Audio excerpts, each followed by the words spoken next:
मगर अपने हिसाब से, अपने टाइम फ्रेम के हिसाब से, जिन्हें हम आसमां दिखाते हैं मगर उतना ही जितना हमारी नजर के सामने हो, जिन्हें हम पूरी आजादी देते हैं मगर इसकी बाउंड्रीज हैं ये भी बताते हैं, जिन्हें हम कहते हैं कि जा बेटा जी ले अपनी जिंदगी, पर साथ ही कहते हैं उसकी सहेली को देखकर कि अच्छे घर की लड़कियां ये नहीं करती, लगाकर के सारी ही पाबंदियां उड़ने को कहते हो उनसे यहाँ, विरासत में जिनको मिली बेड़ियां उनको कहते हो तुम सब यहाँ बेटियां।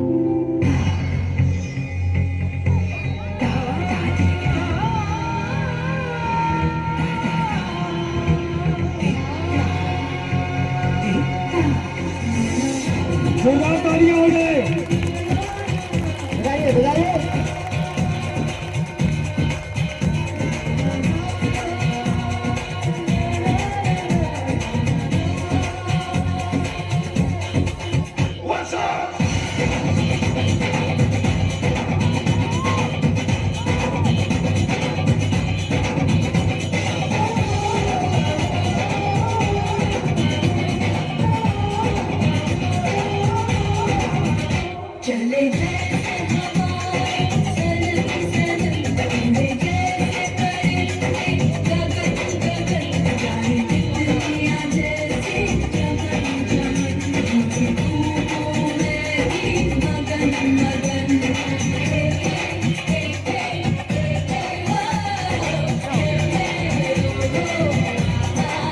एक वक्त था जब यही कह के समाज औरतों को पढ़ाई के लायक नहीं समझता था। आज भी ज्यादातर लोग यही समझते हैं। और बाय द वे, आप किस बराबरी की बात कर रहे हैं सर? आपको क्या लगता है कि कुछ औरतों ने लिख पढ़ क्या लिया, उनकी और मर्दों की जिंदगी एक बराबर है? क्या जानते क्या है आप एक औरत होने के बारे में? हर कदम पे ऐसे सवाल पड़ते हैं जो एक आदमी कभी सोच भी नहीं सकता। पल्लू ज्यादा नीचे तो नहीं आ गया? लोग कैरेक्टर पे सवाल करेंगे। ज्यादा हंस तो नहीं रही? लोग गलत मतलब निकालेंगे। ऑफिस में काम कम तो नहीं कर रही? लोग औरतों की बस की बात नहीं है ये कह के प्रमोशन रुकवा देंगे। काम से घर जाके सबके लिए खाना बनाना पड़ेगा, क्योंकि भले ही घर में काम दोनों करें, खाना तो सिर्फ औरत ही बनाएगी। आदमी रात भर काम करे तो घर वाले कहते हैं कितना काम करना पड़ता है बेचारे को। औरत रात भर काम करे, ऐसा कौन सा काम आ गया जो रात भर करना पड़ता है? इसके अलावा हमें रोज ऐसी चीजों के बारे में सोचना पड़ता है जो सिर्फ और सिर्फ एक औरत ही समझ सकती है। ब्रा का स्ट्रैप तो नहीं दिख रहा, वो जो सबसे घूर रहा है कुछ उल्टा सीधा तो नहीं करेगा? सर, भीड़ में कोई भी मर्द हमें जब चाहे जहाँ चाहे छू सकता है, क्योंकि जब औरत पब्लिक प्लेस में होती है तो वो पब्लिक प्रॉपर्टी बन जाती है। बसेस में औरतों की सीट्स रिजर्व है, इससे मर्दों को तकलीफ है। कहते हैं बराबरी भी चाहिए और रिजर्वेशन भी।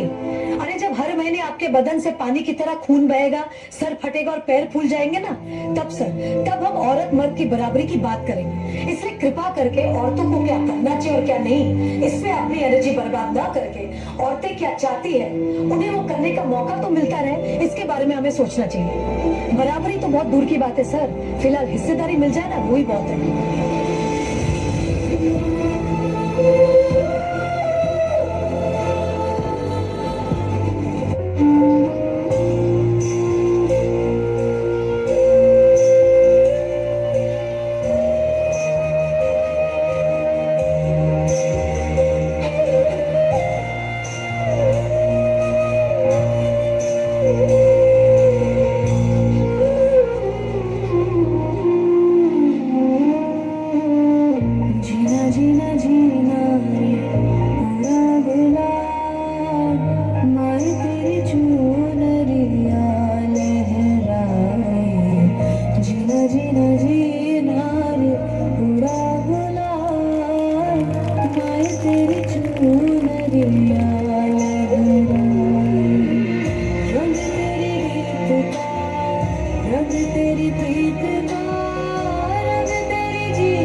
बेटी बचाओ बेटी पढ़ाओ का नारा देने की नौबत एक सोसाइटी में क्यों आए हैं?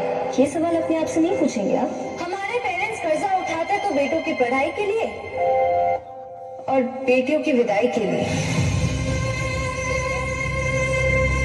हमारी सोसाइटी में आज्ञाकारी सबसे बड़ा टाइटल है जो एक औरत को मिलता है, बहू हो या बेटी, क्योंकि उसे सिर्फ और सिर्फ एक आदमी का कहना मानना होता है। एक लड़की अपनी जिंदगी में क्या करना चाहती है, कैसे जीना चाहती है, उसके लिए उसे किसी आदमी की परमिशन लेने की जरूरत नहीं होनी चाहिए। उस दिन जेंडर इक्वालिटी होगी। मेरी पहचान मैं हूँ।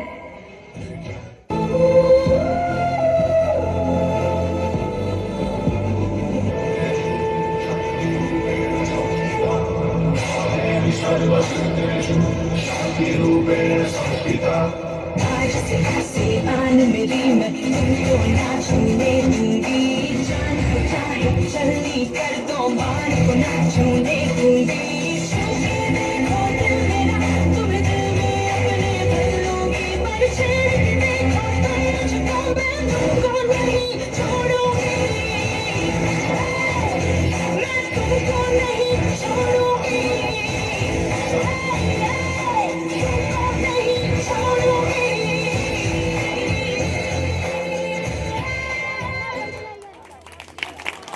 बजाइए बजाइए जोरदार।